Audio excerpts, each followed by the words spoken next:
Good morning everyone, I'm Muskan and I belong to Triple E Department EE2A section. Our topic is street light. The components that we have purchased here to execute this street light is ESP8266 LDR jumper wires.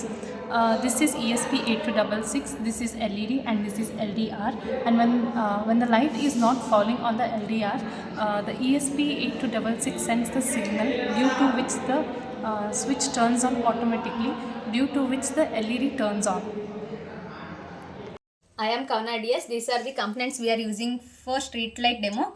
First, breadboard, more LED, jumping wires, LDR sensor, ESP8266, 5-volt power supply, and from ESP8266 we are connected one cable to the laptop.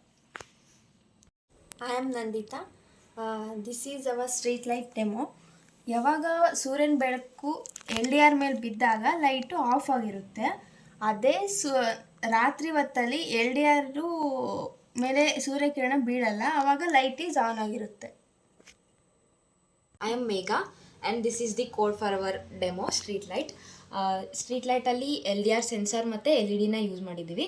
LDR ಸೆನ್ಸರ್ನ ESP8266 pin number D5ಗೆ connect ಮಾಡಿದ್ದೀವಿ. And LED pin number D6ಗೆ connect ಮಾಡಿದ್ದೀವಿ ESP ಒಳಗೆ. ಮತ್ತು pin mode ಬಂದುಬಿಟ್ಟು LDR ಇನ್ಪುಟ್ಟಾಗಿ act ಮಾಡುತ್ತೆ, LED ಔಟ್ಪುಟ್ಟಾಗಿ ಆ್ಯಕ್ಟ್ ಮಾಡುತ್ತೆ. ಅದೇ LED ಹೈ ಇದ್ದಾಗ ಬ್ಲಿಂಕಲ್ಲಿ ಲೈಟ್ ಈಸ್ ಆನ್ ಅಂತ ತೋರಿಸುತ್ತೆ. ಅದೇ LED ಲೋ ಇದ್ದಾಗ ಬ್ಲಿಂಕಲ್ಲಿ ಲೈಟ್ ಈಸ್ ಆಫ್ ಅಂತ ತೋರಿಸುತ್ತೆ. ಈ ಒನ್ ಅಡ್ವಾಂಟೇಜ್ ಏನು ಸ್ಟ್ರೀಟ್ ಲೈಟ್ ಯೂಸಿಂಗ್ LDR ಅಂತಂದರೆ 24/7 ಸ್ಟ್ರೀಟ್ ಲೈಟ್ ಆನ್ ಇದ್ದು ಪವರ್ ಕನ್ಸಂಪ್ಷನ್ ಭಾಳ ಆಗೋದನ್ನು ತಡೆದು ಯಾವಾಗ ಬೇಕೋ ಅವಾಗ ಆಟೋಮೆಟಿಕ್ಕಾಗಿ ಆನ್ ಆಗಿ, ಯಾವಾಗ ಬೇಡ ಅವಾಗ ಆಟೋಮೆಟಿಕ್ಕಾಗಿ ಆಫ್ ಆಗೋ ಥರ ಇದ್ದರೆ ನಮಗೂ ಭಾಳ ಬೆನಿಫಿಟ್ ಆಗುತ್ತೆ. ಅದಕ್ಕೆ ಸ್ಟ್ರೀಟ್ ಲೈಟ್ ಯೂಸಿಂಗ್ LDR ಸ್ವಲ್ಪ ಬೆನಿಫಿಟ್ ಇದೆ ನಮಗೆ. Thank you.